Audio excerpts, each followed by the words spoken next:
Time ಆಯ್ತು ಬರ್ತಾರ ಹೇಳಿ ಹೇಳಿ. ಇಂದು ಬೆಳಗ್ಗೆ ಕಪ್ಪೆ ಚಿಪ್ಪುಗಾಗಿ ಪಕ್ಕದ ಊರಿಂದ 15-16 ಜನ ಲೇಡೀಸ್ಗಳು ಬಂದಿರ್ತಾರೆ.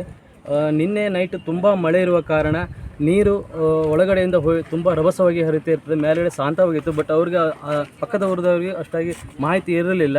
ನಮ್ಮ ಸ್ಥಳೀಯರಾಗಿರೋ ಅದ್ರ ಬಗ್ಗೆ ಮಾಹಿತಿ ಇರ್ತಿತ್ತು. ಮತ್ತು ಅದು ಹೋದ ಜಾಗದಲ್ಲೇ ಅವ್ರು ಮತ್ತು ವಾಪಸ್ ರಿಟರ್ನ್ ಬರಲಿಲ್ಲ. ಅವರು ಆ ನೀರ ರಭಸಕ್ಕೆ ಅವರು ನೋಡಿ ಪಕ್ಕದ ರೂಟನ್ನು ಚೇಂಜ್ ಮಾಡಿದ ಇದರಿಂದ ಈ ಘಟನೆ ಸಂಭವಿಸಿದೆ. ಇದೇ ಮೊದಲು ಈ ಥರ ಸನ್ನಿವೇಶದಲ್ಲಿ ಇನ್ಯಾವಾಗೂ ಆಗಲಿಲ್ಲ. ಇದೇ ಮೊದಲ ಬಾರಿ ಈ ಥರ ಸನ್ನಿವೇಶಲಾಗಿದೆ. ತುಂಬ ದುಃಖಕರ ಸಂಗತಿ, ನಮ್ಮೂರಿಗೆ ತುಂಬ ದುಃಖಕರ ಸಂಗತಿ, ಬೇಜಾರಾಗಿದೆ ತುಂಬ. ನಿಮ್ಮ ಹೆಸರು? ನಾಗೇಶ್. ಹೇಳಿ.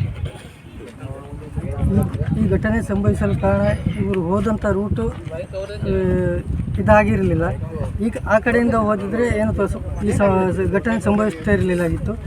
ಮತ್ತು ನಿನ್ನೆ ಮಳೆ ಇದ್ದ ಕಾರಣ ನೀರಿನ ರಭಸ ಜಾಸ್ತಿ ಇರ್ತದೆ. ಒಳಗಡೆಯಿಂದ ಮೇಲ್ಗಡೆ ನೀರು ಜಾಸ್ತಿ ಇರೋ ಕಾರಣ ನೀರಿನ ಮಟ್ಟ ಜಾಸ್ತಿ ಇತ್ತು.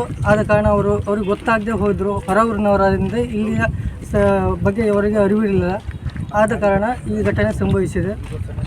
ಮತ್ತು ಈ ದುಃಖಕರ ಸಂಗತಿ ನಮ್ಮ ಊರಿಗೆ ಇದೇ ಮೊದಲ ಬಾರಿಗೆ ಆದಂಥ ಘಟನೆ ಇದು ನಮ್ಮ ಊರಿನಲ್ಲಿ.